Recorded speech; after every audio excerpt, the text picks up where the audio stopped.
Hey dudes, welcome back to another episode of our Rhomas Men's Team podcast. You are about to listen to one of our prior team meetings. If you ever want to join one of our live sessions that we have every Monday and Friday, head over to rhomas.com. That's RHOMAS.com and put your email in and we will send you a live link every time we record. We generally record on Mondays and Fridays. So if you ever want to be on the actual podcast, like we bring men up all the time to talk about their goals, talk about their obstacles, etc., head over to rhomas.com. And then also, if you want to help support the channel grow and also have access to exclusive content, book reviews, extra whiteboard sessions, etc., and some coaching sessions, head over to patreon.com and support us. We would love it. But if not, no biggie. We'll see you on the live sessions. Later, dudes. Enjoy this podcast.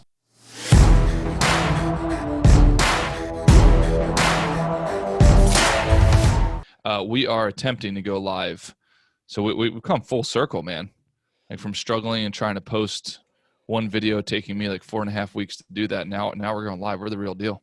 We're almost the real deal. It's telling me I need to print like some necessary privilege. Nice. To whatever that means. Exactly. Please grant necessary privilege for live streaming. It's like, okay. Well, it's actually really good. I'd say really good lessons in this, that anything you try that's new, there's all these little nuances that just become obstacles, and it just gets so tedious. And it's really just a matter of it's just kind of a test of willpower. Yeah, man. I mean, it's also like how about you give me a link to see, like, are you talking about YouTube? You talking about Zoom? Like, give me a little hyperlink, man. Not everyone's a Silicon Valley programmer. I think I think it works out for the best because I want to start the live stream on a Monday and a Friday, so people get the taste of the before and after kind of thing weekly. So, all right.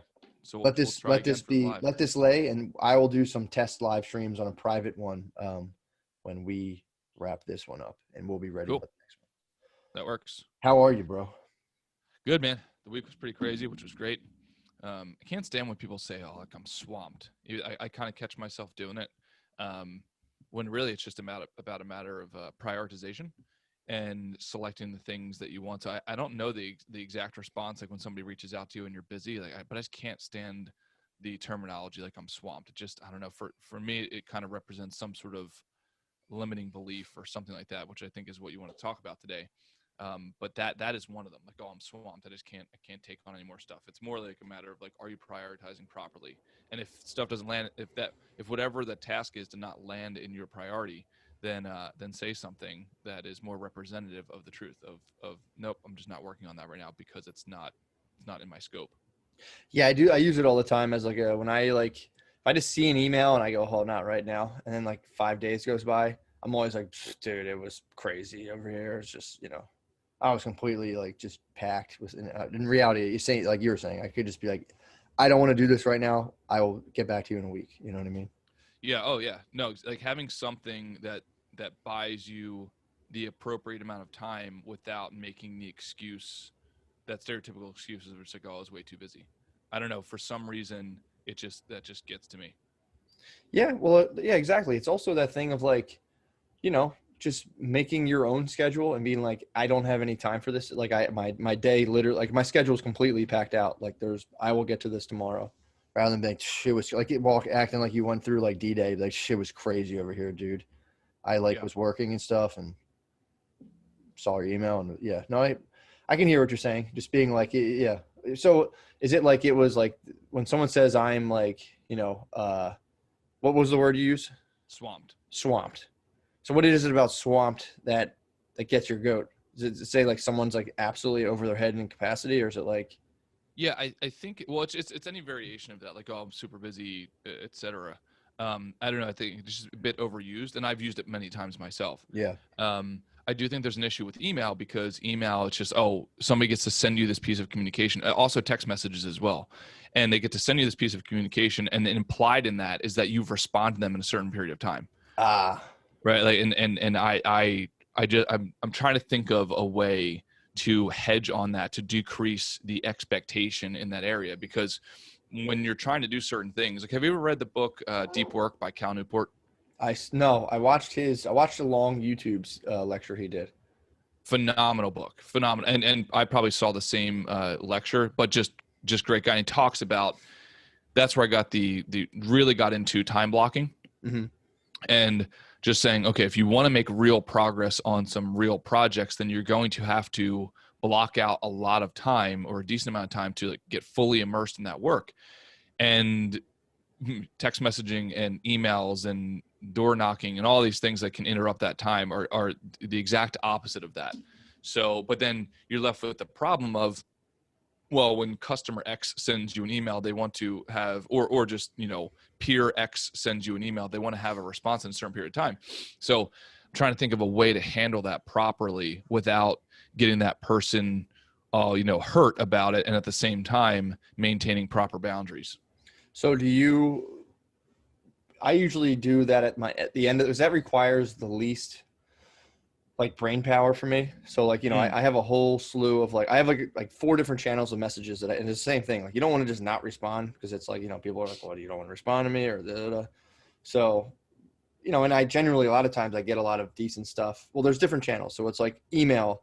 I check email in the morning, but there's like, I could check my Instagram messages. There's Facebook messages that and either of them I don't go on unless I'm on like my desktop. But what I'm saying is I block the very end of my day for just responding and checking messages. That's a good method. I need to start doing that method. Half an hour tops. And I take I don't even go on Facebook. I don't use social media like that, other than just kind of like just literally talking to people. So it's like, I'll check my Facebook, my Instagram, my Patreon page for Matt and Shane's Secret Podcast.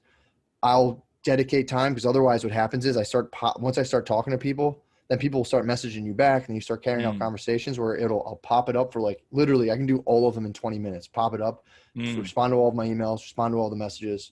And then I'm just not looking at it. If it's on an app in my pocket on my phone, then it's like every time I sit down, every time I was going to say sit down and take a dump, but usually I do this when I'm peeing. I'll stand up, and as I'm peeing, I'll pull out my phone and just start looking at stuff.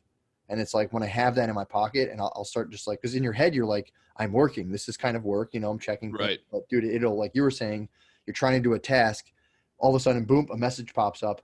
That is now completely altering your behavior towards doing something totally different. And like, I can get my whole day derailed by stuff like that. Oh yeah, no, absolutely. So I'm gonna try that. I'm gonna take a note to try that. Sort of making a little mini time block at the end of the day. Okay. And it's cool too, because I'm naturally kind of curious about like the messages when they're on my phone. I'm like, I got to know I'm curious what people sent to me. I have to check it out, blah, blah, blah. So it's like a nice little thing to get to do at the end of the day.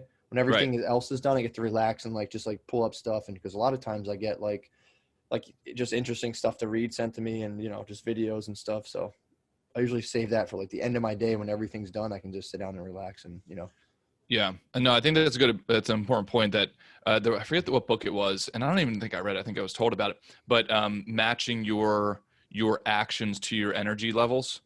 So low energy tasks put more towards the end of the day, because that's when you'll have, arguably the least amount of energy. So I like maybe doing that for email. Yeah. Okay. I always think I gotta start doing that. I always think about Andrew too, because it's like, Andrew, Yep. he's a contractor. So he just gets phone calls like straight to his phone of people like, where are you? Where I thought you'd be here. So it's not even like email. At least you can be like, I didn't see my email. And people call you. They'll call you like 5 times and like, pick up my phone call. Oh yeah. And I've talked about it with him of like, it's tough, especially when you're a contractor, to like, you're setting a schedule, but like, you just don't know how long these things are going to take. Right. You start a thing, and then, God forbid, there's like the walls are wet or this or that. So, that's always an interesting thing to talk to him about, because it's a totally different sphere, but it's kind of similar, where it's just like, you have to just tell people like, hey, like, people will be like, I want you to be here today. And like, you have to just be like, no.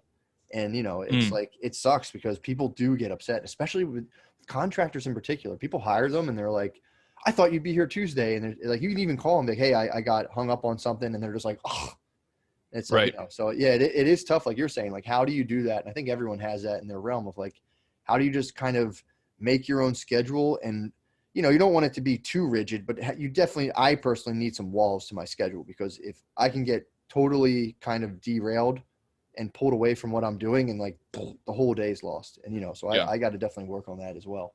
So yeah, it's definitely tough to kind of mark your territory in terms of like how you use your time in the day. out there. Yeah. And I think learning how to say no is extremely important, but oftentimes just saying no is not necessarily an option. You have to say something that has the same outcome of no. But like, for instance, when we're working with clients, you can't necessarily just say, nope, not going to do it right now. Yeah. But can you say something that is similar, saying like, hey, and when I'm on top of my game, I think I can pull it off pretty nicely, especially working in the investment world. Like, you have to set proper expectations. I think setting expectations is way easier than altering expectations once something bad happens. So saying something along the lines of like, I've used in the past, like, hey, I really wish I could get to this right now, but you wouldn't even want me to do this right now because my attention's elsewhere. So like, let me get back to you in a handful of days, because then I'll have the proper, attention span to be able to dedicate towards this project. Something like that, like a little quick, like funny, like kind of like playful, like, you wouldn't even want me to do this right now because it's going to be a half-assed job. That's worked really well. I've even thought about in the past developing canned emails that have scripted copywriting that is ideal, that I can sit down and actually think through, and then just copying and pasting and putting that in an email. And I think you can actually do that via emails as well, like saving canned scripted emails, and that might help expedite the process. It's not bad. And I'm also thinking about another approach, and this might be a little bit of dark magic, but almost like kind of teaching through example. I think you've told me about kind of something similar before, where if like someone's I know what you're going to say. someone's really dogging you, like just borrowing off of what you're doing, be like, look, my attention split. You can even add to that. Be like, I have this one customer that's a total nightmare, man. They're just everything. They're just really freaking out, nitpicking me on everything. Let me just put this fire out. I'll be right back at you. And they'll be like, oh, cool. I'm not the bad one. And you'd be surprised how many people automatically assume like, yeah, I am the cool customer. All right, cool. Right. Yeah. No, I get it, man. Yeah. So, little dark magic there, dude. Use it wisely. Use it sparingly. I like it. You get your little wizard hat. Dude, so you read the whatchamacallit, Untethered Soul, correct? Yeah, I'm almost complete, and it's a phenomenal book helping you to, I don't know, how would you say it, like dissociate with your thoughts, kind of like that typical example of meditation of like, you are not your thoughts, you are not your actions, like you are the observer of those things. Really great message to hear. I do have one question, and maybe that's because I haven't finished it yet. I get stuck on like these meditative types of books. I feel like these books leave me with a sense of almost that you shouldn't care about things, or almost like you should reduce your desire, if not eliminate it. And I don't know if that's the message, but that's kind of what I'm left with. And I don't know how much I agree with that. So no, don't get me wrong. I love the book. Phenomenal, like a lot of great messages, a lot of fundamental great messages in there. But I do find myself sometimes saying, it's like, oh, okay, well, I just learned to dampen my desire. And I don't know if it's the American in me. I have no idea. But like, my desire is what drives everything. So what are your thoughts on that? Am I thinking about it incorrectly? No, because there's a specific part of it where they say like, a coworker asked to borrow your pencil, or you notice a coworker kind of just like lifted your pencil. And I just got done that part a day ago. You can make a fuss about it, or just, it's like the voice is all in the audiobook is like, or just let it go. Just let it go. And it's like, but then, in your head, you're like, and I think what they're trying to get at is that you'll be like, yeah, well, next thing they'll be borrowing my car. And it's like, all right, well, wait till, just let that happen first, and that I can kind of agree with. But in terms of like having it dampen your desire, I think it's, and this is my interpretation of it, you only want to dampen the things that cause you kind of to put you in a negative mood. Okay, so that's fair. I can do your that. desire to do things, like vitalizes you, enriches you and all of that stuff, then it's like go full steam. But if it's like, if it's like completely wreaking havoc and causing problems in your life, because there is the, if you peel the onion all the way down, you get down to the, let's say, like extreme achievement. Yeah. At the root of that, like what is driving the need to achieve in an extreme fashion? And, and it's not like this is like a moralizing good or bad thing, but I like this from the book as well. If they're like, if you're trying to do something, if you want to stop doing something, or if you want to see why you do things, just stop doing them. Yep. And then you'll start feeling a certain way and blah, blah, blah. So yeah, it's like, just take some time off and then see what happens. If again, it's only if this is causing like an issue. If it's not, Mm, it's like, have that's an at it. important distinction that I did not pick up on. Only Yeah. if it's causing an issue. Yeah. But they do, even for me, there's some times where it's just like, it's like, it's an important part of the equation, but it's by no means the entire thing, because you can Mm, completely lapse into inaction to the point where, you do have some serious problems. So it is a balance thing. I start looking at stuff a lot more now where it's just like, not even right or wrong, but it's like, this is a cool element of, of the overall picture, where people will easily, just bury themselves all the way in it and be like, I'm now a total mindfulness meditator. I do this myself. And mm, then you start doing that, and it's like, well, what about this thing? So it's like, these, in my opinion, are just little books like that, and other things are just things you just kind of draw from, just to try to enrich your experience, rather than like I would get kind of toe to toe with things and be like, what about this? Oh, I'm throwing this whole thing out, and it's just like, no, I'm real into the idea of functional truth now. Like, if it works, mm. cool. And if a part of my experience butts up with that, it's like, all right, I can shed some of this and still do the things that I'm doing. Right. But Right. I can definitely see what you're saying, because there's a whole thing in terms within like mindfulness meditation. And it's funny because have you ever heard the term ego death? No. People like ego death, and they typically use it with psychedelics or like extreme meditation, where they're like, oh man, like, it's funny, within that sphere there's still competition, and people don't like to admit it, but they're like, Mm, oh dude, well, I did full ego death. I ate like a heroic dose, and like I just wasn't even there at all, and that's the real goal, and you should totally kill your ego, and my ego is more dead than your you can't ever get away from that. mhm. But it's funny, within the spiritual realm there's competition, because someone hit me with a, uh, like an audiobook for this thing called spiritual materialism. And there's people who Okay. say, like, you should never use any sort of meditation, any sort of spiritual practice to enhance your life in terms of like doing things. It should just be a constant just stripping away and letting go and letting go, to the point where there's guys who are like, I don't even record myself. I just give talks. And if people record me, that's whatever. Mhm. And it's like, if being honest, you're still competing on a certain level. You're saying Yep. like, well, you use meditation wrong, and here's the right way. And it's just like, all right, I'm pretty sure you just are supposed to do it, and just be more present in your experience, whatever that is, as you figure that out. Right. But no, dude, it's funny. Like, people give all, they say like the business type books, like, oh, those guys are just about business and they're just like competitive. It's present in every single thing you can imagine. Well, yeah, because I think at the end of the day, the reason we are all here is because we won a competition. Our ancestors won a competition that is integrated into our DNA. So I get a little squirrely when I hear, or when I start to think that things are trying to teach me to not be in pursuit. Now what I can say is, yes, I definitely think that there's a great message inherent in this book and a lot of other books that are similar, which maybe I'm altering this, which is go and pursue things to the best of your ability and with maximum energy, but don't make it and do it until it's unhealthy. Like, don't make it unhealthy. Don't make it so that it's deteriorating your life, so it's not sustainable. And that's where I think I've got to land. It's like right in that space, because I've tried before to read a lot of these types of books, and where you kind of walk away and it's like, okay, don't desire things. And maybe they're just doing some sort of like linguistic gymnastics to alter the word of desire. But in my opinion, human desire is what drives us. Like, that's what makes us human, in my opinion.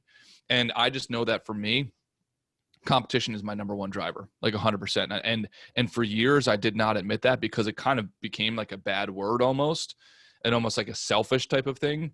But I don't know, I can tell you this, I can't turn it off. And when I try to turn it off, like, just a lot of bad stuff ends up happening. I get really, really, I turn into a complete jerk, like 100%. And then I'm not happy. But when I'm in pursuit, man, when I'm hunting, that is when I feel engaged with life. And when I'm not hunting, that's when I just feel like a puppet. That makes sense. I mean, it's also like you're saying, if you turn that off, that energy just spills out into other arenas of your life that just kind of wreak havoc. So it's like, yeah, it's better off channeling that into things that are like productive. And, like, in terms of you working, you typically bring a lot of people value. You like very honestly do the things you do when this, you're in a job sphere where there is a ton of dishonesty, and there's a lot of Yep. opportunity for that, because it's like computer stuff. Like, I don't know anything about computers. Whatever the guy at Geek Squad tells me, I'm like, yeah, sure. But Yep. it's like, especially with the money stuff, people don't know what it is. And there's a ton of incentive to kind of hoodwink people and pull the wool over people's eyes. So it's like, your level of competition, I feel like, is very well metered in your own kind of values and, this and that. So, Oh yeah. Well, I think that's what it should be. Life should be about pursuing desires, and you will get what you want. What's that quote? It's like you will always get what you want if you help enough other people get what they want. And that's just bringing them value. Can you operate in a competitive landscape that produces value to people to ultimately get the rewards that you would like? And in my opinion, the reward is in the pursuit. And I think a lot of other people would mirror that mental model. But I get a little nervous when I feel the message is reduce your desire, because that, to me, man, I don't feel as alive when I do that.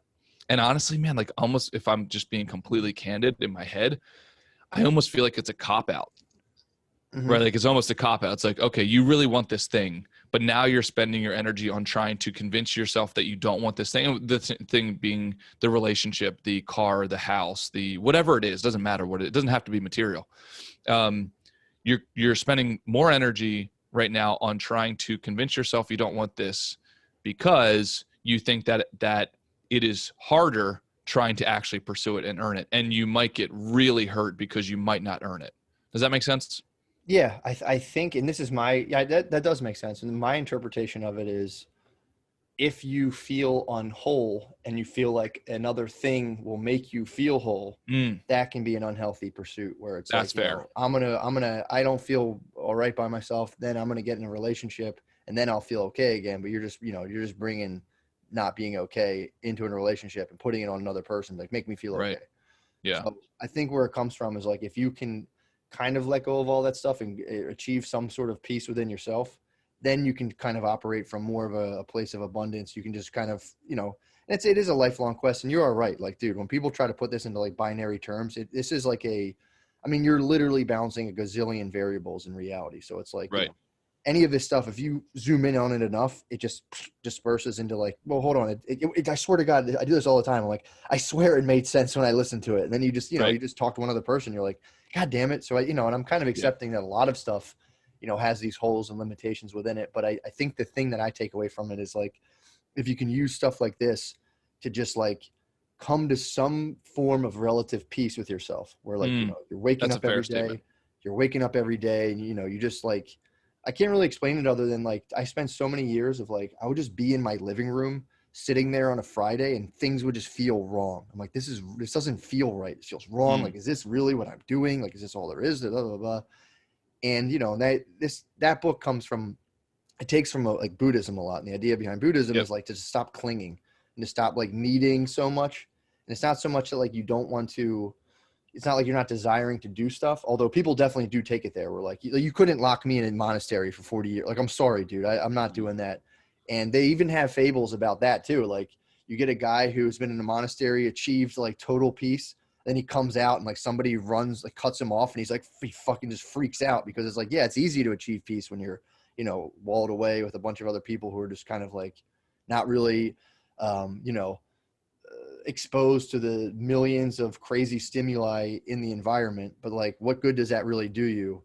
What good does it do to be like walled in and be like, oh, I've achieved peace within a totally controlled environment? It's like, okay, and that must be Right. hard because it gets lonely, and there are things to that. But it's like, what good is it really if you can't, if the skills don't translate to the things that you're talking about, like the pursuit? Because to be real, it's like, yeah, not everyone can take like 5-day meditation, silent retreats, and kind of wall themselves in. People have shit to do. So it's like, what can you take from that can actually enhance your productivity or your performance or whatever it is that you're after? Yeah. And I think you're right to be like, tried it, did it, and at a core level, I like what it's saying, but there's an aspect that I just disagree with, and that's your fundamental position, and it's like, there's nothing wrong with that at all. Yeah, I think so, because I'm trying, as we all are, trying to develop our life philosophy along the way, and I still stick with, and some of the stuff that you've talked about with ACT therapy, if I'm terming that correctly, Mm-hmm. is select what you want, select what your values are, and then spend your time trying to be that type of person or obtain those things.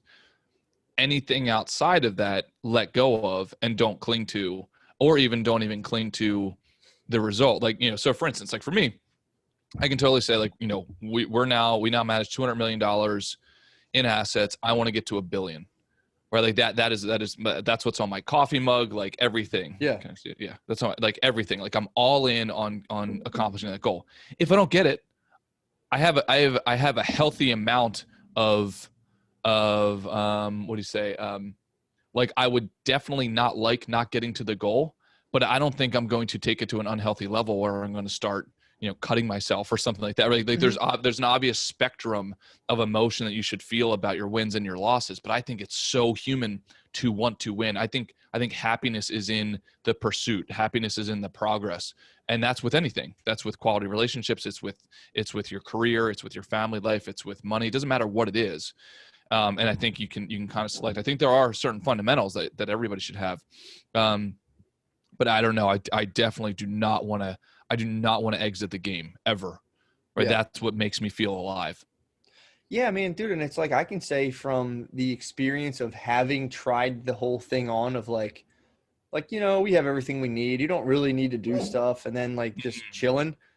It made me miserable, dude. It's like you got to do something with yourself, and it's like and there are people who legitimately are just they're not really that competitive. They're more kind of cooperative, and it's like that's something they can do. There's nothing like that's their kind of that's their speed, that's their mode. But yeah, I mean, I would agree with you. It's like there is something inherently within us, and it's funny because Shane, the dude I do the podcast with, he's a pretty competitive dude. He played like college, sports and everything. And I've always been like, oh, whatever. But like, we'll play video games. And that's when my competitive, like, dude, I lose, stump upstairs. And I'm just like pissed off for 2 hours. Like, motherfucker, so it's like, it's in there, it's in there. And there's no point. And this is kind of the thing I was going to talk about as well of like, this all arises when we try to cling to our self-conceptualizations, which is a thing of like, like I'm not that kind of person. Then, then I'm playing NHL 2019 and losing, and now like my eyes are red. I'm hot behind my fucking eyes. And it's like, and then you try to be like, you just try to ignore a thing that's actually occurring in the present moment. And that's where I kind of draw the distinction. Like, when you're saying like, if you're, let's say, if my goals in life are based off of a somewhat inauthentic self-conceptualization, then that's something you can kind of let go and shed. You want to keep letting go until you kind of hit a core from when you're like, yeah, I really feel like I'm operating out of something, as solid as this kind of thing can get. But dude, business school was a great example for me. I was just kind of doing psychology, and I talked about this. I'm still doing the modules on psych null, but it was like, this is an example of operating from a self-conceptualization that's, might not be the most authentic or whatever. So I'm in psychology.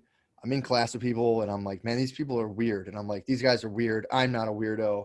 These guys are too weird. And in reality, if I talk to anyone else, they're like, you don't ditch a major because you think people are weird. That's a crazy reason to leave. So I was like, I'll just be a businessman. I'm going to this. And I did all this stuff. I was kind of operating out of this place where if I was like, if I could just make $100,000 a year, that's all that matters. And dude, that was something I really just kind of inherited from like, my surroundings. That was like my dad's top thing. He's like, I'm just a money machine, dude. I don't care about feelings. I'm not a soul searcher, blah, blah, blah, blah, blah. And I was doing the psychology thing, and I just kind of just like plugged on a self-conceptualization where it's like, yeah, I'm just like a businessman. And I do like, entrepreneurial ventures. I do enjoy them. So there is a part of that that's true. Yeah. But I operated for years trying to like, just money's the only bottom line and this and that, and trying to like make myself be that. And it didn't work out that way. And that's one example. You can do the spiritual thing too, where it's like, there's that book. It's about, again, I think I said spiritual materialism, where they're like, oh, if you're using this stuff at all for any kind of gain, you're the bad one. And it's like, okay, but you wrote an audiobook to tell me that, which you sell. It's like, stop, dude. Knock it off. You know what I mean? It's like, yeah, that does, it bothers me on, people, it's easy to kind of roast the Gordon Gekko kind of person who's just like, greed is good. Da, da, da, da. Mm-hmm. But then, you get these guys who take these like kind of spiritual mindfulness hustles. And it's like, I mean, it's like, just admit, like if I'm doing a free class for people to learn psychoeducational skills, and dude, if someone else had one, I'd look at it and be like, mine's better than theirs. You know what I mean? So it's always in there. And, it's just, there's nothing to be ashamed of it about. It's just human nature. Yeah, I think so. There's something in there for me, and I think there's something healthy about pursuing a body of work and then getting a trophy at the end. Mhm. Some sort of representation of, oh, that represents the body of work that I did. Now, I do think it's very unhealthy to just want the trophy. And this happens all the time, especially out here in Southern California. It's like, oh, you got the car. That car should be representative of your work effort, not representative, right? What really happened is like mommy and daddy gave you the check to get the Mhm. car. That is something completely different. That I think is incredibly unhealthy, because eventually you build this facade around yourself, and then you've got no muscle to move anything. You just got lucky because you got all the quote rewards, but they're not rewards at all. They're just symbols of something else. Well, but typically, too, people then in that position become insecure. So they'll become insecure about that fact, and then they'll see Oh, someone who 100%. really did it themselves, and then that might bleed out and all these other weird behavioral things of like, again, like when people are sitting. This is the cool thing I think about like the untethered soul, or like the act stuff even more specifically. If people don't know how to kind of back up and just observe their thoughts, they can be on these missions all day that nobody knows what they're up to. They could wake up, hop in a Benz that their parents bought them, and be like, "You're a little fucking spoiled brat. You're a rich piece of shit." Ah, la Mm. la la la. And then they're just off like really intensely doing these things, and like with this like crazy kind of a like negative or kind of like insecure, just like a real like like a bad energy. Mm. And people are like, that guy's an asshole, but it's like maybe in that person's head they're just being like, I'm a loser, I'm this, I'm that, and they're setting out to prove they're not to themselves, when in reality they could just look at that thought and be like, I'm having the thought that I'm a loser, and being like, that's Mm. interesting, and then being like, yeah, it is kind of lame that I drive a BMW somebody bought for me, or just Mm. embrace it and be like, I'm a rich brat, and just be like, I'm a spoiled brat, whatever, And just own it. and just own it and just fucking own it. Be like, I'm a spoiled brat, man. It is what it is, and just have a good laugh, and But when people get caught, when people keep their thoughts within themselves and fuse with them to where they have no distance to literally just observe, that's the most important thing from the untethered soul. To have the part that notices you're noticing. If you can do that, Mm. like, dude, one of my hot buttons is Brittany will like, she'll just like reprimand me for these little things that I don't care about. And I would fly off the handle. Now we're arguing. And I'll just start getting real angry, and I'll just notice I'm pissed, and I'll just weather her lecture and go, okay. And I'll even say, I'll be like, look, I always tell her this is a preference, not a rule, but that's Just totally envision fine. you saying that. Preference, not a rule. Yeah. Well, before I would just be like, oh, and to start like spazzing out. In reality, now I can observe myself being angry and not inhabit an angry body and act through an angry body. I'm still Mm. just kind of sitting back and observing myself, letting her do her thing, waiting. And then once I calm down, then I talk. And dude, it's like, that little skill of being able to just kind of observe. They say like sitting deep inside yourself, but you can just be on the full outside layer of just like, I'm just inhabiting this moment fully and noticing everything that's going on. And Mm. once I calm down, then I can start to react. And dude, it's taken like months to be able to do that.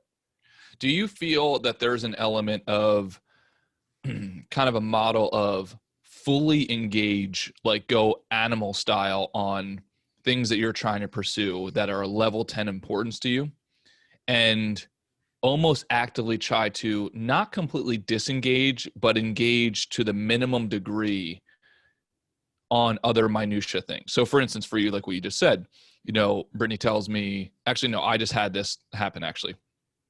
So my girlfriend tells me, she's like, hey, why don't you throw your water bottle out over in that trash can?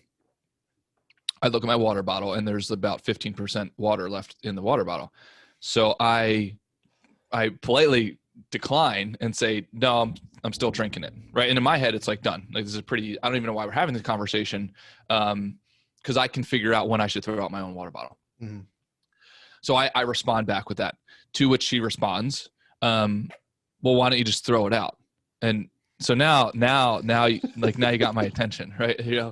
And, and, so then now I'm having like a war in my head. It's like, what do we do? I'm about to spend another 5 seconds on this. This shouldn't even started a conversation, Yeah. So I'm like, no, I think, so now I get I'm like, I'm fine. Like I know when I can throw out my own. And then, I throw that back over the fence to her, and she's like, why being a jerk about it? And now it's like, what do so that we get into this thing.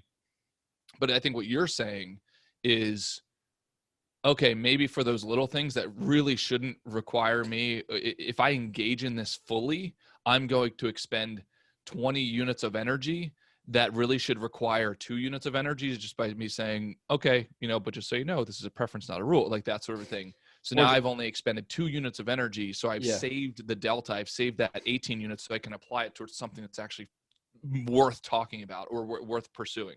Yeah, what it helps me do is approach those kind of things from an angle of curiosity rather than just absolute like what the fuck. Because dude, last night I could do a million of these. Last night I get into bed. She's like, just make sure you make the bed before you get into it. And I'm always like, what does that mean? She's like, when I get in, I want if the sheets are balled up and I have to find them. I'm like, dude, you hop into a bed and you just pull the stuff over you. It's like it can be anywhere. You just grab it. And so she would yell. I had no idea, but last night I was genuinely just like, yeah, I used to it was like, it's the worst thing to argue about because it's right before you go to bed. And just being like I'm not, like, you have to understand, I'm not being a dick. I'm not being a smart ass. I genuinely want to understand, what do you mean by make the bed before you get into it? Right. Like, you mean like I just pull the covers and they come up and then there's your end right there and you hop in and you might have to fish down and grab the end of the sheet and like, do you want me to pull that like 4 feet to there? And it's just, but if I'm just like, what the fuck? Oh my God, shut up. And there's another aspect to this that really, really helps me of, say, specifically if like, if you're in a relationship with a woman and they just get like upset, their mood's off. I'm very sensitive to that. And I'll pick up on that and start being, what's the matter? What's the matter? What's the matter? And now I don't participate. Not saying like from like a non-caring perspective, but like, I just let that emotional cycle kind of, I'll check in, like, you good? Okay, cool. And I just let it go. I let it be. And that's something that's taken me a lot to be able to just be like, even if it's something I kind of did that I know is like not a big deal, but then like, if it's not a big deal, I'll be like, well, what the hell? It's not fair. And I just stopped. I just go like, all right, you're upset. And I just go about my day rather than getting sucked into that and, into that world of emotional turmoil. And just being. Do you ever find that your response is too unemotional? Because I've done similar things where I just say, okay. And I have found that it kind of comes off in a holier than thou type of thing. Like, I'm enlightened. I'm just going to say, okay, and walk away. And that, and I can do that in perpetuity and just say, okay, that's fine. Or number one, have you found that? Number two, is there a better way where I think I need to work on for myself is like replying with some version of okay that's more joyful and enthusiastic. Like, okay, hey, just here, if I'm here if you want to talk, something like that. That's all you have to do. That's the magic words. I'm just here be like, be like, okay, it could just be in my head, but if in the event that it's not and you actually are troubled by something, just give you your space, but I'm available. And, if you need to talk about something, just let me know. And then I just go, the big key to that is just removing yourself from that entire like location if you can. Like, I'll just like go downstairs or do something. And then typically there's something about if you just kind of like go to like another area and start doing your thing, they'll typically come follow you and be like, well, here's the thing, blah, blah, blah.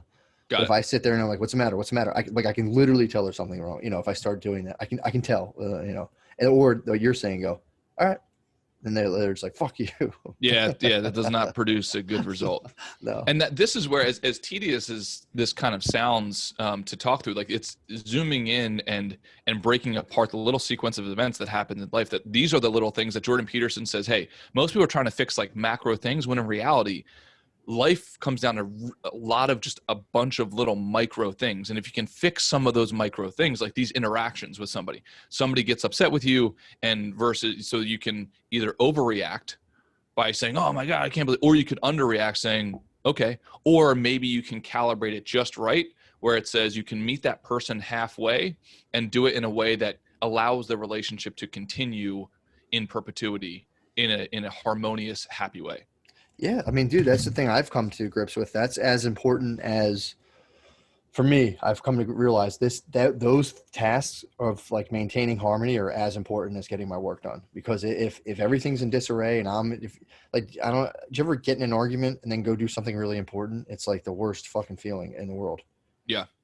It's horrible. Yeah, it takes away from your energy. Yeah, I've specifically argued and then gone and did stand up for like 200 people. Oh, okay. It's that type of task is different. It's horrible, dude. You're in a horrible mood and you're like, okay, now what do I have to go? Oh, go make a bunch of strangers laugh. You're like, fuck, I hate my life. So yeah, it's like, but now it's like if you use the skills and actually give those matters the attention they need, because they do seem dumb and stupid and like, oh my God, shut up. But they're there, and those issues will be there if you're in that kind of relationship.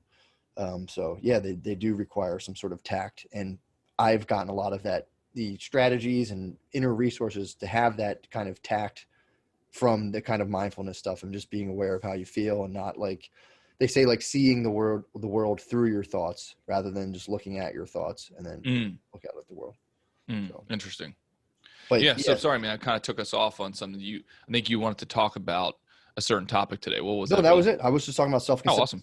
So and I won't go too long so we can still go over all of our stuff, but this was something I've been experimenting with, which it's kind of interesting. And it's like, so I'll put it, and it has to do with like, judging other people versus how you, like, to be specific, whenever if I see a person running with their shirt off, I would have a thing in my head where I'd just be like, whatever, like what a fucking whatever. I want to say, I can't you say like a guy running with his shirt off, right? That's what you're saying? Yeah. Not like a girl in like a sports bra or something. No, a dude. If I see a dude running, typically a dude who's ripped, just running his shirt off, I'm always like, fuck that guy. It's such a Philadelphia thing. Dude. Something in my head. It's such a Philadelphia thing. But once you get into this thing of just noticing your thoughts, that's a self-conceptualization. When you say that, you go, I'm not one of those guys. I'm not a douchebag, blah, blah, blah, blah. Yep.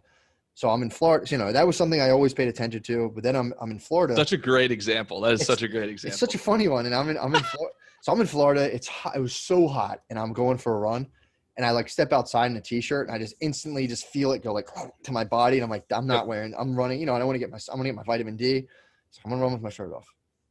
And it's so funny. This is like a thing you think of. This is where I'm operating out of. Pecs so bouncing and everything. So I'm like, all right. I'm I don't know, 1,000 miles away from my hometown. I should be safe down here. And this is like the PTSD of having older brothers, I think. But oh yeah. Oh, big time. So I do it. I'm like, oh my God, this feels so much better. It's like the wind's hitting. Yep. It just I'm moving. It just feels. It's so much better. So dude, it feels amazing. It feels awesome. It feels awesome, and it's such a shame that like anyone should be discouraged from just like feeling the sun on their skin. Like what? And again, these are the self-conceptualizations. Like that's like a douchebag who does that, and a lot of that's built around like and this goes, take it back to the boy band days when guys see other guys doing things that girls like, they're like, hey, stop that, you're gay. Well, it's a competitive thing. So this is going to be an interesting example. Geez, I don't know. I almost feel embarrassed to admit this, but I love listening to rap when I'm working out. Sure. And so I listen to what is it? Machine Gun Kelly, his diss on Eminem. Mm-hmm. And he uses some brilliant tactics in there. And I don't know how to articulate it, but it's basically like reverse competition, right? But in that, because you're reversing the competition, that's a competition in itself. So like one of the lines in there is like, is like something, homie, we get it. Like you're the greatest rapper alive, but all you do is you effing dweeb.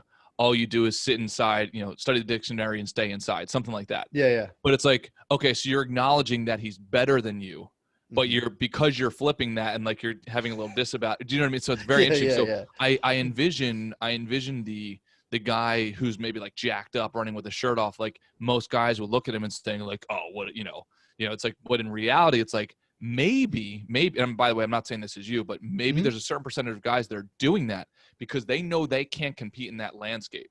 100%. That's me, right. Dude. Of course, that's 100% where I'm coming from. That's where I was coming from. And I really love the like coming from a place of abundance, place of scarcity. And that is kind of a scarcity of being like, yep. Like, get out of here. Don't have sex with my wife. Put a shirt on, and it's like, it's just one of those things where it's just like, and it could just be the hate. And I'm speaking out of myself. It's like, it could just be the disdain for the fact that somebody's operating in a way that you can't because you're too afraid of the fear of being perceived in a certain light. So, So, dude, this is funny. And I'm actually pumped that you lift weights listening to Rap Devil, dude. I actually listen. I run Machine Gun Kelly's on one of my running playlists, so I'm pretty happy about that. Oh, no. Which song? Till I Die. I'm going to look it up. I've never heard of it. Pretty tight. You would actually you would get pumped up on it. But I'm always looking for pumped up songs. This one definitely does it. But Till I Die. It's being added to the gym playlist on Spotify right now. Hell yeah. Okay, I'm sorry, but no, you won't be sorry. So yesterday, and it was 2 days ago. Yeah, it was 2 days ago. This is a big win. So I'm walking Maya. I'm giving Brittany some time to do stuff. Like I'll do my little, 2 to 3 hour work blocks, and then I just go take the baby and tell Brittany like, you got 2 3 hours. I trade time for time basically, and that gives me my, it's like I get more done doing that than being like, give me all the time. And then I'm just kind of bickering back and forth. So I do a little trade off. So and it's funny how much better that works, because then it's like, I do like a big focused work block in which I'm helped. Like I have Brittany be like, hey, get down there and start doing it, rather than having this power struggle. And then it's like I just go take my baby, and we just like go for a long walk and like chill out and like sit under a tree and relax. It's just a win-win. And it's funny because you think you have to just like kind of dominate everything in your environment sometimes, but you don't.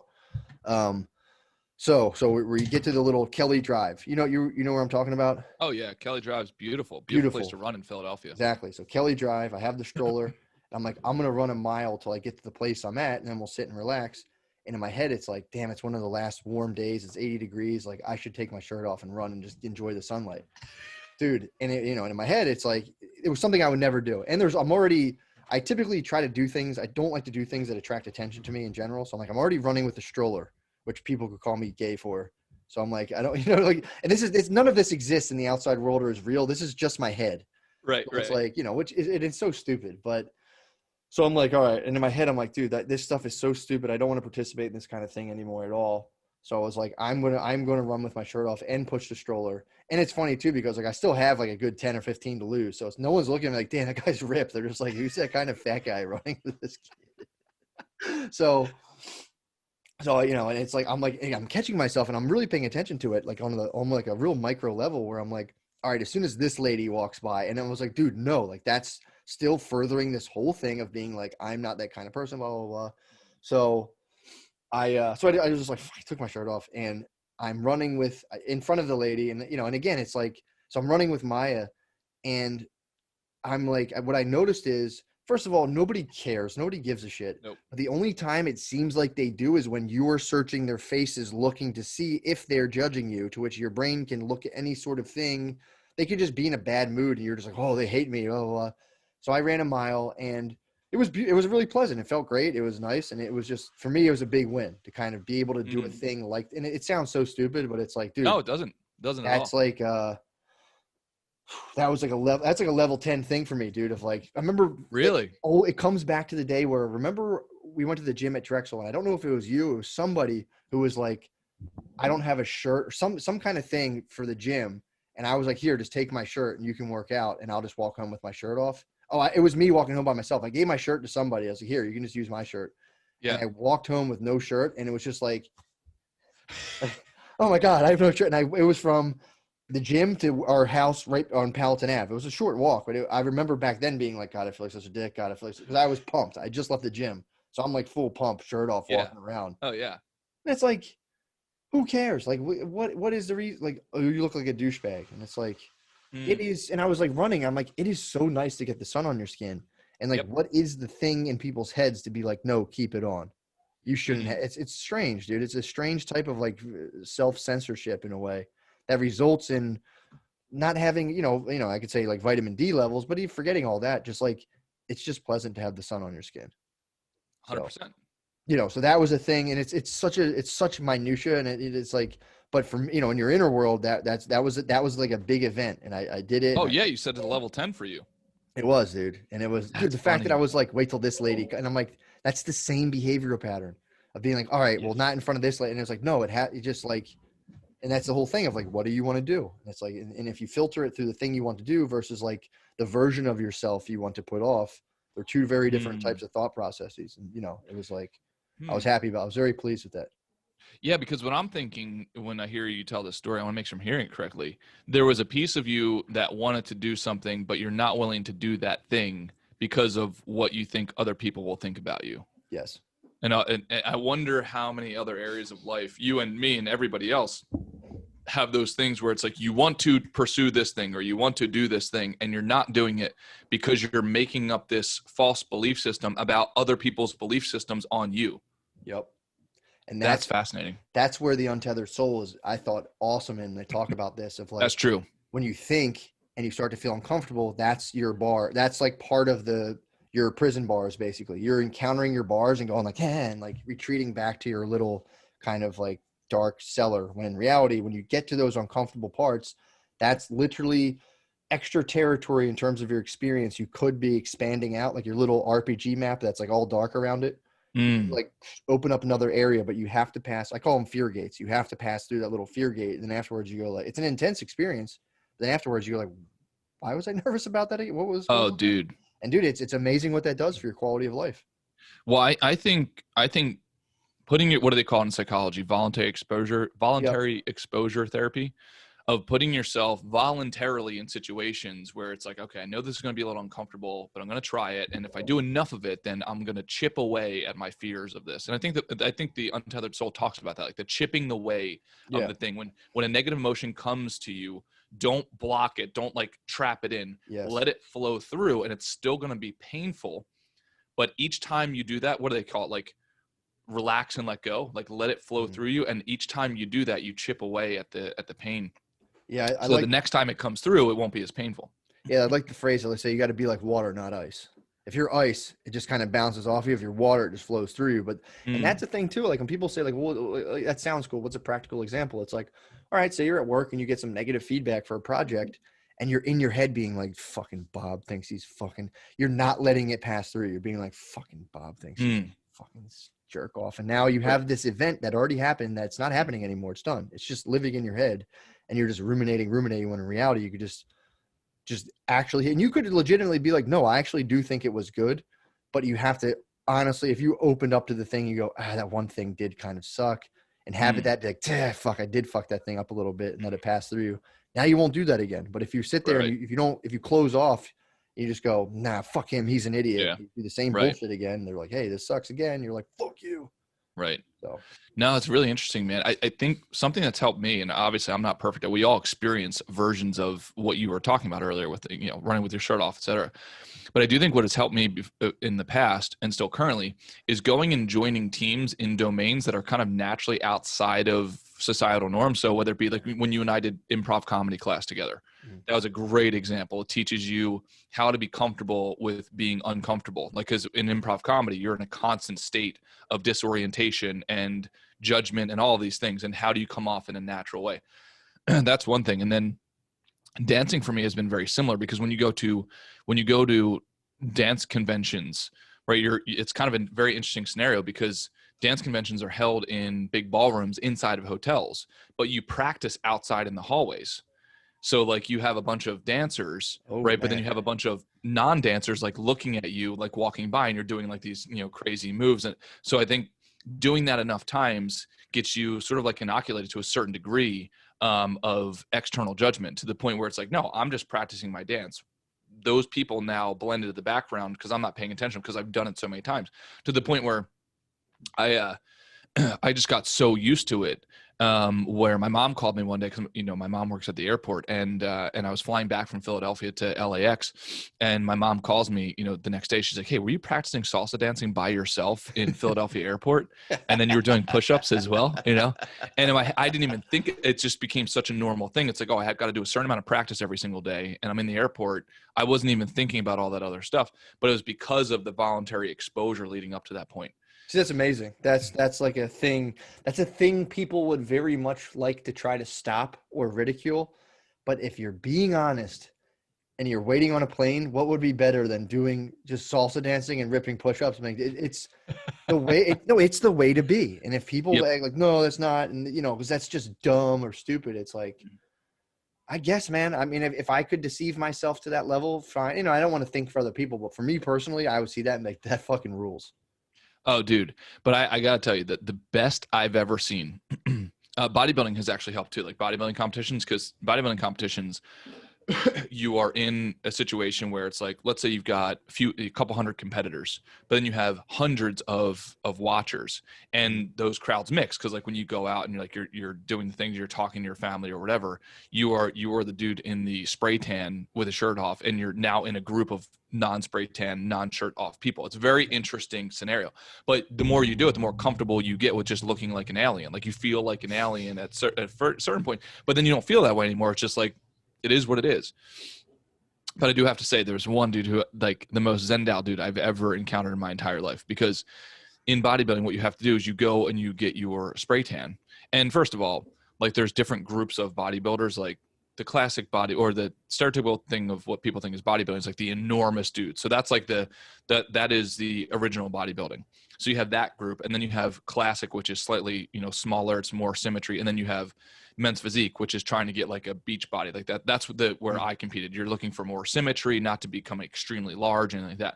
So you have this very interesting group of individuals, which is even more fascinating because they put you all in a big room. So you have hundreds of like just dudes with their shirt off, sweaty, like all in this, like you almost feel like a cow, like how a herd of cows.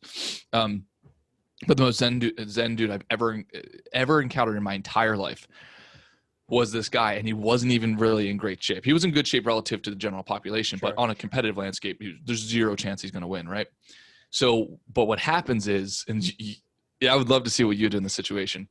You have to go back and you get spray tan before you hop on stage. Of course, all of the people giving you the spray tan are just like, kind of like gorgeous blonde hair, women who work in spray tan industry, and they have to spray you. Well, you kind of have to do that in your skimpies, right? Sort of a thing. But you don't have to. You can elect just to go straight bare, right? Which nobody does. Zero people do. Except for this one dude. Oh my God. Like one guy. And who, if you had to pick a guy to not do it, it would have been him. Really? Right? Because not only is not in shape, but his like package was the worst I've ever seen. And we've all seen a lot because we go to gyms and everything. Dude, I am not making this up. I literally am not making this up. Like pinky style, 100%. Right? And I'm talking to this dude just he's happy as pig in the mud. And then even worse, right? He's got to go next to this other guy elects to not have a skimpies, but instead he chooses a sock. Sure. Right. Like, but it wasn't like a foot sock. It was a sock for package. Right. Like, and wait, what do you mean a sock for packages? Right. Like, it was a dick sock. Oh yeah. Yeah. 100%. And this dude looked like this sock had a pig inside of it. Right. Like a baby pig inside of it. So you could not have made a more perfect scenario because the dude with the baby pig, right, was in there, and then what they do is they spray tan you inside these like just little like pop-up tents, but they don't have a front, so you can see everything, right? Yeah. So this dude, the baby pig dude, is there, and he's like 6'8", right? Yeah. And like thing down to his knees and everything. And then the guy that I'm talking to, he's up next, and the girl calls him, and I'm like, oh my God, like he's got to go into the stall next to the baby pig, and this guy, you thought this guy's going to be like, but he's like, nope, just whistling on his way there, right? Just loved it. Like didn't affect him at all, dude. Dude, that's awesome, man. That dude, he probably wrote The Untethered Soul. Right? I like that. That is a level of Zen. I like to think I have a certain amount of distance from my thoughts and feelings where I can observe them, but that guy's on a whole nother level. Like I don't know of any dudes that I could have digested that situation the way that he did. And all of us in line are like, oh, like this is like, we're not judging around, but it's just like we're admiring the pinky guy because it's like, this is, if there's a David versus Goliath story, like that was it in real life, man. Yeah, and that's part of like there's a lot of this thing. It's like distancing from thoughts, distancing, and what is the most helpful from thoughts, feelings, whatever, is simply accepting them. Of like, if you bring a thing close enough, it just ceases to matter. If you're just like, yeah, man, this is just my deal, So it's not even so much as a struggle to kind of like dissociate or keep things far away. If you can just go like, yeah, that's just, I fully accept that. And then it's not even like it's far away from you. That's when I say, like, they say like to sit on like the inner side of inside of yourself and observe. But if you get to the level where you just kind of accept everything, you're on the outermost level where you're just like, hey, what's good? And that's kind of, I absolutely admire that big time. And I did forget, you constantly do things to put like the dance classes in the walled-in glass rooms and stuff. And it's like, it's good for people to do because you do that kind of stuff. Then, you go to work and what do you got to do? Make a sales call? And you're like, okay, whatever. Dude, I can tell you one of the best exercises, what you and I did when you were out here, is like go to like a hip hop dance class as a white 34-year-old male. And do it to where a bunch of people can watch you. And that, man, and it's pretty cool because you find out it's like the first 5 minutes are incredibly uncomfortable, But then minute 6 through like minute 50, you're like, you know, doing like just crazy stuff, man. Because you get out of your own head and you find out it's like, oh, this is not the demon. This is not the monster that I thought it was. And maybe there is a tiny monster, but it's nowhere near the monster that you thought it was. Because yeah, maybe you do see some guys walking by the glass and like, oh, you know, jerk. But then you start to like realize like, oh, maybe these guys want to be something like me because they wish they can go and just laugh and have fun a bit. Because I've been the guy on the other side of the glass. Sure. But yeah, doing things to inoculate yourself from this false criticism that you think just people are constantly placing on you, man. It is a path. It is a path that is so incredibly joyful. Yeah, just from general life enjoyment. There was something I taught a comedy class a long, long time ago. Actually, it's funny. I got suspended from another comedy club because I did this because I thought I was like being competitive or something. But the reality, like, I didn't have healthcare, so it was like, you know, that's why I did it. They were like, you know, I had like 2 people who probably have like $1 million lecturing me, and I'm like, that's just trying to get to the doctor, but thanks. But the thing I used to tell these kids to do, it was like, you know, and this maybe that they didn't understand what I was talking about because this is more my own thing. I was like, I used to force myself to sing in a car when I pulled up next to people because it's uncomfortable. But in reality, I caught you singing in a car one time. Did you? That? Yeah, on 76. We were both driving. I was following you. I tried to pull around. You're spelling it out, dude. I was probably just enjoying myself at that point. But I would like remember be like, I just want to get on the highway so I can just sing in my car. And I would pull up next to a person and stop. And then you see someone who's just belting it out right next to you, and you're like, that guy rules. Yeah, so yeah, that was always a challenge. I reinvigorated that challenge. I've been pulling up and I've been doing my thing and having a good time. That's probably when I'm the happiest. If I'm singing in my car, I'm having a blast, dude. Unless it's a song that I can't sing, then I'm like, fuck this song, and I turn it off and put on another one. That I gotta try. I might challenge up on that one. I might have to try to do that. Yeah, it's fun. I think actually probably my ultimate fear is either what you do, stand-up comedy, or what do they call it when you sing karaoke? Oh, really? I don't know that I could do that, bro. I'm a little karaoke. I know you can for sure. I'm a karaoke bunny, man. It's funny for me. It's a weird compulsion where I'm like, don't do it. And it's like, God, that'd be so fun if I did though. And I end up, it's like a weird compulsion I have. It's strange. Huh. Interesting. But yeah, challenging yourself to do those little things that reduce your fear spectrum, I think it's just great exercises to do. Yeah, when it's also a thing too, think about it from a larger zoomed out level. It's like, all right, so we're living in a, you know, I'm not saying like a total society, but like, you know, say you're living within a sphere of like singing's off limits, dancing's off limits. It's like, and you think a pill's going to help you because you're depressed. It's like, well, there's these fundamental human things that give us joy, you know, and I think a lot of that has to do with like the fact that like those things have been commoditized to the point where if you try to do it, they're like, what do you think? You're like, you know, going to win a Grammy, not gonna, and it's like, no, it's just a fun thing to do. Right. But yeah, man. We should slide into I love talking about that kind of stuff, and that's been something I've been enjoying incorporating in my life because it's like, I don't know, if you can just own your existence and just take whatever comes at you and just be like, all right, you know, it's a good thing.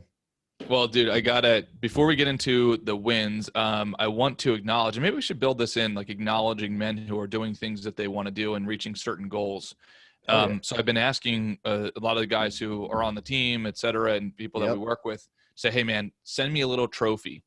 And so I'm trying to make a habit of that. And this is a dude I'm going to dedicate this episode towards. This guy's name is Blaine, and he's sitting there with his red candy. He described it candy apple red electric Stratus something guitar. I know some probably guitar heads. Stratocaster. Yes. Yeah. That's, dude, he was so pumped. So we were talking, and, you know, this was kind of a guy who's living within the boundaries that you're saying. It's like, oh, I can't do that. I can't spend this money on this. And this guy has plenty of money. This kid, you know, he's probably, I think he's about 23, 24 years old, but he's been sitting on the sidelines in life in a lot of areas because kind of the way he's been raised. And it's like, he's an engineer, so he's super analytical. And it's like, well, I shouldn't spend money if I don't need to. And it's like, whoa, wait a second. You are delaying on your life. You're delaying on your skill sets. I said, pick the level 10 things that make you extremely happy and spend your time, your money, whatever, your resources on that. Doesn't mean be an idiot and spend all of your money on useless things. Like, he's still investing in his 401k, doing all of these things, all the nerdy finance stuff. He's doing all that. I said, dude, I promise you, pick the things that are level 10 for you and then go and pursue them. So, dude, this guy, I talked to him. I had a conversation with him, like a little coaching call with him last week. and I gave him a list of things, stepping out of his shell a week later, because it doesn't take a long time. It's just like, oh, okay, it's a pretty simple concept. Go and pursue the things that I really want to pursue. And dude, he got this guitar and he was so pumped. Completely different conversation, just like ecstatic. He's like, dude, he's like, I can't even go to sleep at night because I've been playing this thing the last 5 nights, just like going crazy. That's awesome. That's man. a cool thing, man. Like that's when you feel engaged in life. And that's why I was saying, like, I have an issue when somebody says like, oh, don't let your desires like run your life. It's like, no, I totally get that. You can have an unhealthy view on desire, but it's like, or those desires, if you focus them in a healthy way, those are kind of like your North Star, like your guiding light. And dude, like seeing that picture of him, and he was just pumped, and hear him like that. That's the stuff. So shout out to Blaine. Keep on pursuing that guitar thing, man. And then he's also going to start dance class as soon as like COVID kind of, levels out, because like, dude, he's like, I always wanted to dance, but I was always like a little nervous to do it. And I feel like people would make fun of me. He's like, dude, show me a little kid, boy or girl, that doesn't have a blast, that when you start to play music, they don't start like bopping around and stuff. This doesn't exist. All of them do. True. It really doesn't, man. It is an unfortunate thing to inhabit. Well, it's funny too, and I won't go too long into dance, but it's like my wife's black and I'm obviously white. So it's like you go to those weddings and it's like, it's funny because like dancing for black people, it's just like, if I dance at a wedding, everyone's like, you're a fucking pussy, but they're not like that, but there's that kind of thing. But if I go to a black wedding, if you don't dance, they're like, you're a pussy. There's something. So it's really, but there's like an automatic nature to it. And it's always something I was like, it seems so much fun. And that's my next thing. It sounds so funny, but I was always so nervous because I know I'll instantly hop on the dance floor, especially if I'm at like a majority black wedding, and like you're all of a sudden like oh sweet, and but it's like it's something that I've been putting off and trying to be weird and squirrely around, but like next time I'm at one of those weddings, dude, I'm tearing it up. That's just got to do it. Exactly. I think we might have to do a hip hop dance class when you're out here again, because you're visiting. Soon in a couple weeks. I'm just going to let it rip. Well, it's funny too because the expectations are low, so no one's expecting me to kill it. It's not like if you're like a black dude at a white wedding, everyone's like, come on, show us what you got. Everyone's just being like, oh, this is going to be funny. I was at the Universal Circus in Chicago. I was the only white person in there. And they were like, we're pulling people out to dance. And in my head, I'm like, they're going to grab. And I stick out like a fucking sore thumb. Dude, did I ever tell you this? No. They came out. And of course, they picked me. They made it was for like, it was probably 500 people, dude. And I had it as dance. It actually kind of killed it. I have the video, but it was fun, man. That was definitely, it was definitely a fun moment. Oh, dude, I got to see that video. I'll send it to you. But please do. But yeah, hell yeah, man. Sorry, I didn't want to get derailed on that. But I would say the shirt thing is level 7 compared to my debut as a white dancer. That's awesome. Good for you, man. All right. So what were the W's for the week? Not that matters, but the W's for the week are, oh man, what do I have? So in terms of the thing, okay, the big W was again the shirtless run. The shirtless run was of all the things I got done, I was like, that was a cool part of my life. Yeah, big thing to push back on. Big win was I got for the learning modules to the Psychnol website, there was a chunk basically on relational frame theory. That's like the science underlying act. It's really involved and kind of complicated. Dude, I was doing like a learning module per week. I got done like 6 this week. Just when you're saying like jump right into it, dude, I was just boom, boom, boom, blasting them out.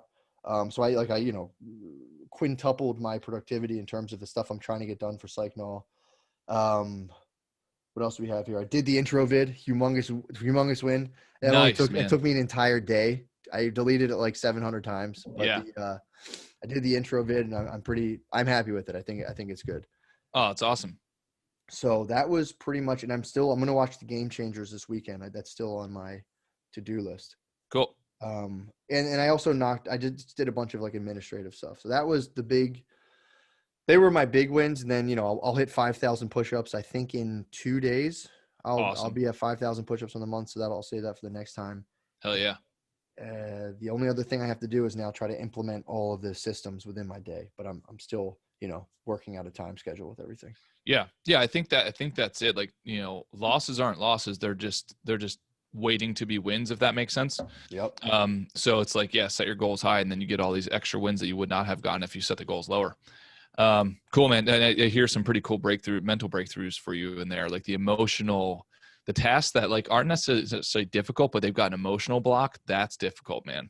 Yeah, that's difficult. So the shirt off, and then the intro video that you were talking about in the beginning of the week. Forgot all about that. Yeah, that was a big one too. And just blazed through it and also kind of made it into a thing that I actually do like, because I am adverse to this kind of like the generic website intro video being like, hi, da, da, da, da, da, da. So I was able to do it in a way that I kind of liked it. And I also like, I don't know. I just did it. I sat down and just banged it out. And sitting down to do the thing that I didn't want to do, I actually created I thought a pretty good intro video, and also kind of summed up. It was weird. Through doing that, I was able to gather my thoughts in terms of like the overarching vision for the Psychnol website and specifically what it was trying to address. So that was kind of cool. Awesome. Yeah. Cool. And for the listeners who are listening to this right now, go through your own wins for the week. It's such a healthy thing to do and rewarding thing to do, of stopping on Friday, turning around and looking at what you accomplished on the last week. Like, that's what it's about. So what we're doing now, Matt and I, is we're every Monday, we're going to start meeting and saying, okay, what's your ambition for the week? What are your goals that you're setting for the week? And then on Friday we meet and say, okay, what did you accomplish? Like, let's talk about the wins and acknowledge each other for it. As cheesy as it sounds, it is a super useful exercise, because oftentimes because we're looking forward, and the forward progress is, they call it the horizon rule. The horizon moves equidistant to every step you take. The horizon moves the equivalent step. So it's kind of hard to recognize your progress until you turn around and look backward.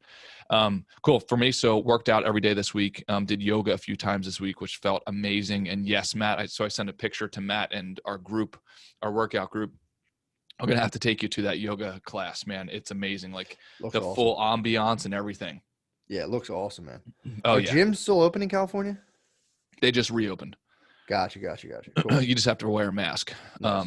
But in yoga class, you don't have to. They allow you to take it off. Oh, that's awesome. Yeah. And then, so did that, nailing my water intake, nailing all the fundamentals, got 8 hours of sleep per night. I feel like $1,000,000.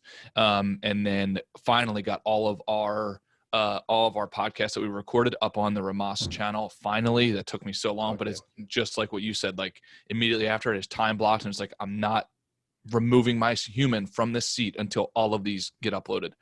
So that finally worked. And then worked on a really large case of mine that has been a relatively difficult case in the investment management business. And I had these mental blocks, just kind of like we were saying on Monday. I had these mental blocks like, oh, it's a large body of work, and I'm a little nervous because it's the largest case I've ever worked on, et cetera. But then I cranked it out and had it done 2 dadays ahead of time. Damn. So, which rarely happens. Yeah, rarely happens. So yeah, man, it's thanks to this kind of stuff that it's like, yeah, just man up and get through. Let your emotions be your emotions, but do it anyway. So yeah, man, pretty really big week. And I need to work on the scorecard for all of us guys on the Rhomas podcast and all the listeners, because I think that's going to be a game changer. Yeah. The daily scorecard that we can all fill out every day that just makes sure we are fundamentally there every day. Did you get your sleep? Did you get your water? Are you eating properly? All of those things that give us the foundation to then act from, because I think what happens is most of us, it's like that analogy. It's like you can't shoot a cannon from a canoe because there's no foundation. So how can we make sure that every single day we're at least attempting to get that proper foundation? So yeah, man. And then of course we started our weight loss competition, me, you, and a handful of other guys, our small group. And that's been going awesome. Yeah, that's been fun, man. I've never eaten more vegetables in my life. I'm eating like a decade worth of vegetables in a week, basically. Oh, awesome, dude. That's been pretty fun. Dude, veggies are it, man. Veggies are the answer, right? That's one of the reasons I like when you watch Game Changers, please, I'm telling you, you will not regret it. But I do like a lot of people are calling it plant-based diet. So it doesn't have to be fully vegan. It's just like, make sure a large portion of your calories are coming from plants. And dude, I'm telling you, man, I'd be curious to get your feedback if you keep this up, and like maybe even try to increase the level of veggies even more and see how your body reacts. Oh yeah, definitely. Cool. All right, brother. As always, dude. Great session, man. Dude, yeah, that was awesome, man. We'll do it next week too. I'm excited to see what happens next week. Cool. Sounds good, brother. All right, man.